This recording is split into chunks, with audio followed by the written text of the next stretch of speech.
So annoyingly enough, my back says no today. I've had doctor's appointments. I've been working on stuff so that whenever I go in for my surgery, there's no issues.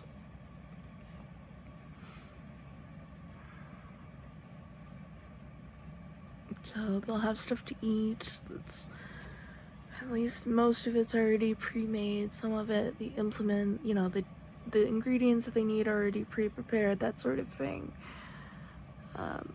I've been working on that stuff. Plus, I'm trying to keep up with having something for the days I don't feel like cooking, frankly speaking. Plus, I'm trying to cope with the fact that we can't pick up the food box until Monday. That sort of thing. Plus, I've been filling out paperwork because apparently insurance just spontaneously needs it. And of course, they dated it to last month. I checked it earlier this month and there was nothing. And I checked it later last month and there was nothing. But now there's suddenly stuff that needs done and they're saying that my coverage is going to end. That I've received no letters. They know where I live. I updated the address as soon as we moved. I've received no emails, no letters, no nothing, and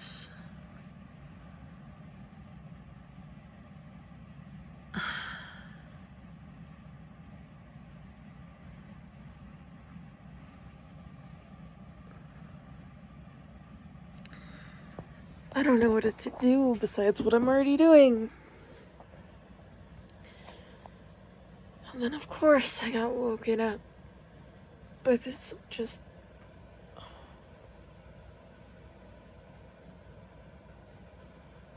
Of course, in my dream it had to be like, it wasn't a dream, it was outside the dream and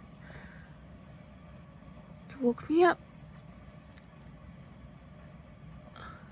Because I heard someone call me Mom.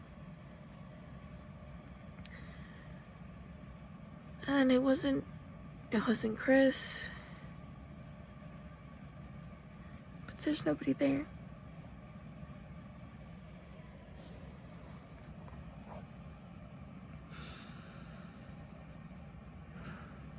And then I can't stop thinking about what happened.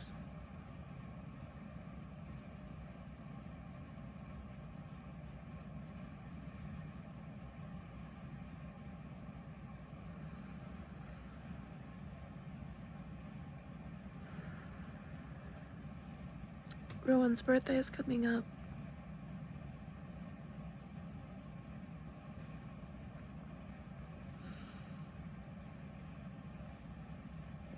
His voice has probably changed by now.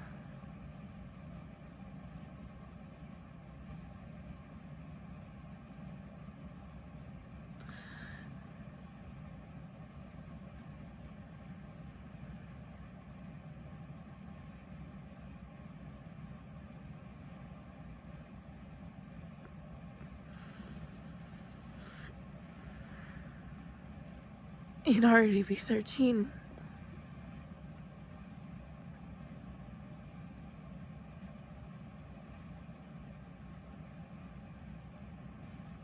So, I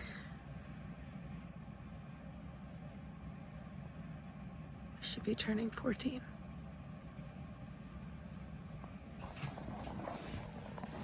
With absolutely no idea any of this happened. No idea. Because he got told that his mom just didn't want him. That much I know. Or was just too crazy to take care of him. Despite the fact that there was absolutely no evidence of that. But he was told back then that I just didn't want him. The last conversation that we got to have whenever he was 3 years old was him asking me things there's no way he could have come to on his own, and the workers over there sniggering in the corner. Because they were the fucking ones that did it. They were the ones that were telling him that. Those evil fucking bitches. And they threatened to end the visit early because I was telling him that I absolutely wanted him. That I was correcting what they had told him, so they threatened to end it because I was telling him that I love him. And his brother. And Rohan withdrew. That was his reaction to it. He just withdrew.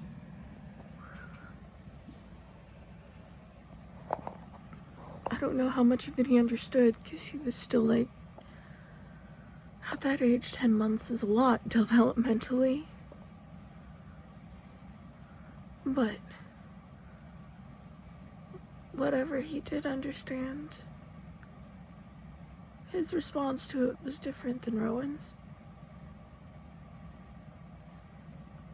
Because people are like that even at that age. But both responses break my heart, because it means that happened anyway. And of course, the things that happened also break my heart every day. But I know what it's like to grow up thinking that people don't want you. And I know what a world changer it is to find out that, oh, by the way, they wanted you the whole time. It was other people that kept you apart. Granted, I didn't even know what that felt like until way after this. Till a couple years ago, because I still believed that my dad's side of the family wanted absolutely nothing to do with me. And granted, there are people that are like, yeah, I can't deal with another kid cropping up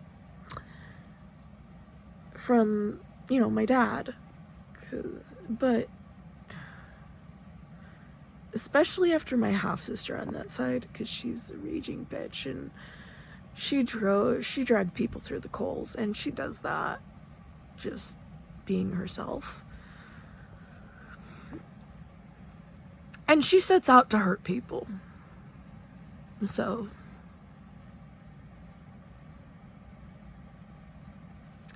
there's very few people that are actually talking to her. She seems to think that, like, if she hurts me hard enough, it'll change the fact that we're related. Like, I am her biological sister. And she did that to our brothers too, on that side. So this is kind of a pattern of behavior for her.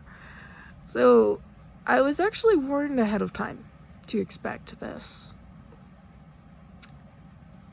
Yeah. I'm the traumatized one, apparently, because yeah.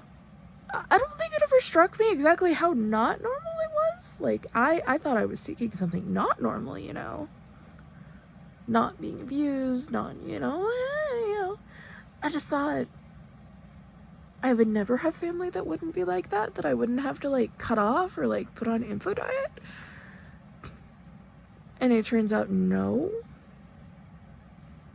that's not the case, because I have a paternal grandmother who's amazing. I wish I had grown up knowing her. I mean, she's taking care of some of the other grandkids, and they're not traumatized. It can happen.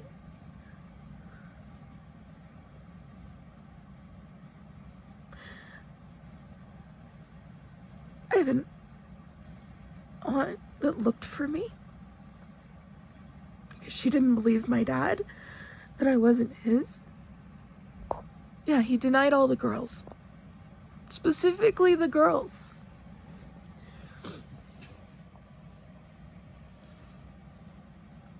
If I had been born a boy, he would have accepted me.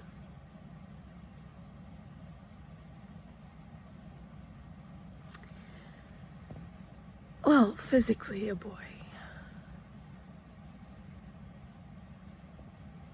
He would have accepted me. But because I was born with a vagina, he didn't. And I didn't even know that until like a year ago, and I'm like, oh, well, okay. He's a son of a bitch. And Grandma's on the same page as me, so we both kind of, and I didn't even tell her that I thought this before she said something, because there are other relatives that died, and my dad's first name, he doesn't use it, but the other man certainly did. And it's a bit of a family name. So she's kind of on the same point there, trying to figure out, like, because there's something that doesn't add up. They were definitely related to me, because there were questions about that. I remember that. There was something about the blood matching on the paternal side.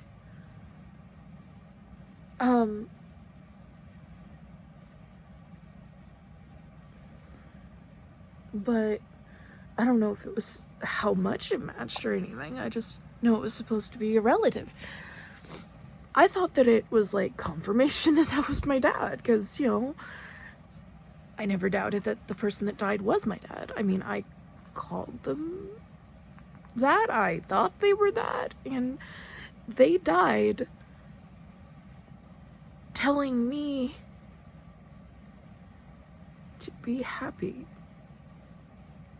Just to live happy. That person, whatever relative they were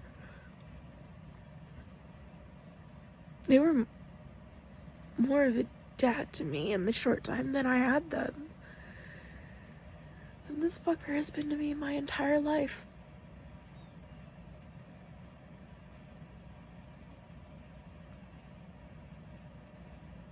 My mom lied to me to make me think better of him. I would ask her why he wasn't there, and she would tell me he was off saving people.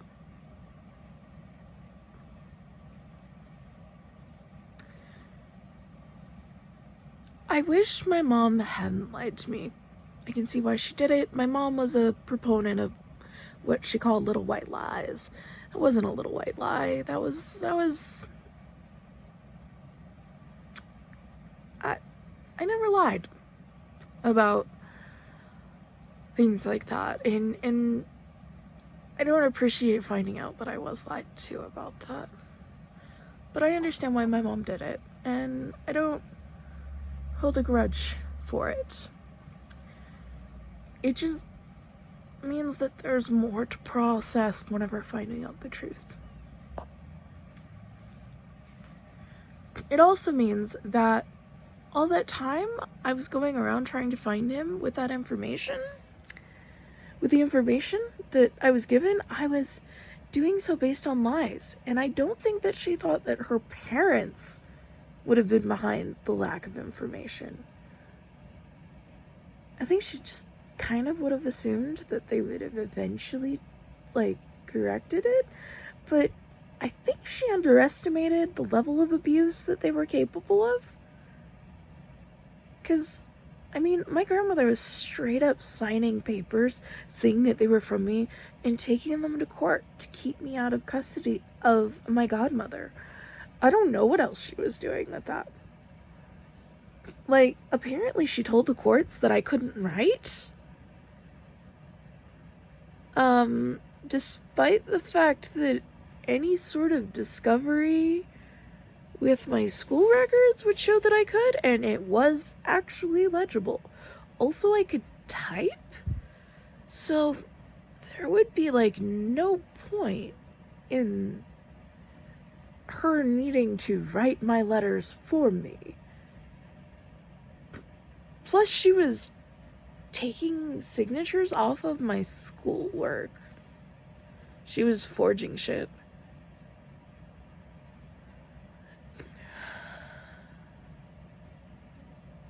She told me that they were for Social Security, to keep my Social Security checks that they were getting from me. Basically the money from the state that they were getting that I wasn't seeing a penny of, but they were taking.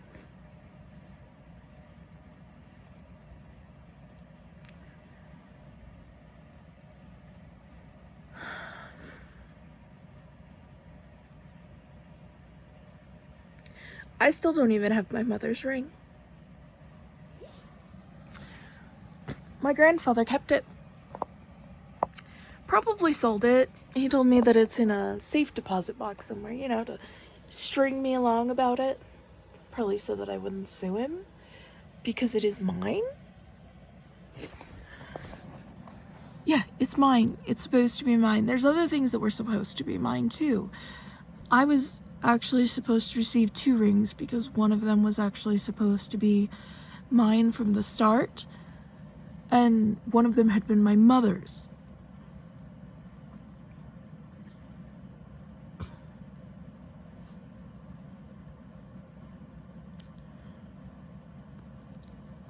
And then there was a cross necklace.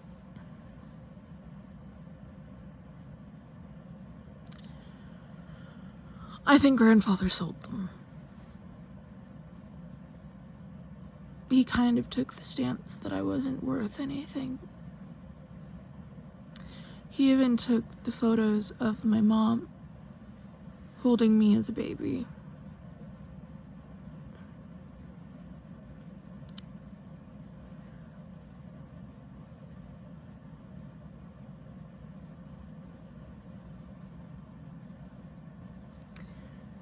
And as an adult, he admitted to this. Only whenever I was an adult. And then he told me that his reasoning was that I would make them dirty. I had them on a shelf, displayed. I kept them dusted, took care of them for years. But his excuse was that I would make them dirty. I don't think it's that he actually thought that I would damage them, because there was no history for that. I think it is that he just viewed me as dirty.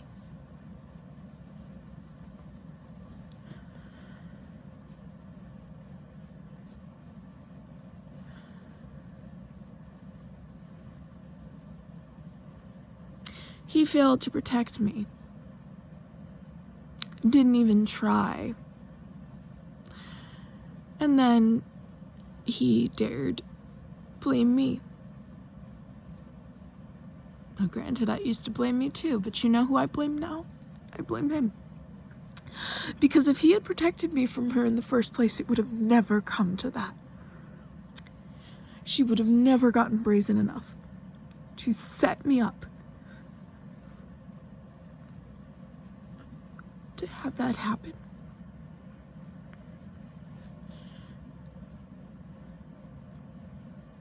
If he had just had a pair of balls in the first place and grown a fucking spine and just actually done his fucking job. He had one job. At home, he had one job. As far as it concerned me, he had one job. That was to protect me. And he never did it. He didn't fulfill that job.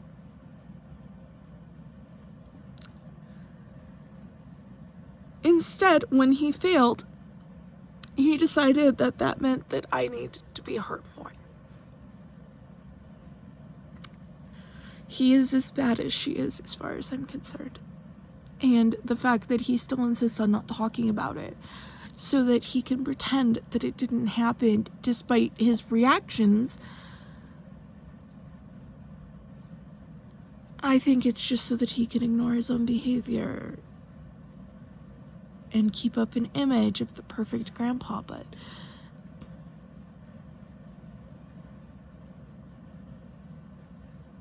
he wasn't. He stopped being my grandpa whenever Mom died. And we never really got it back. I mean, I tried. I got into things I wasn't even all that into, way further than I would have otherwise, because I was trying to be close to him. And he did not reciprocate that. There was no middle ground. So, family is a deeply painful and complicated topic for me. It's amazing though, my dad's side isn't like that at all. Oh crap, I forgot to call Grandma.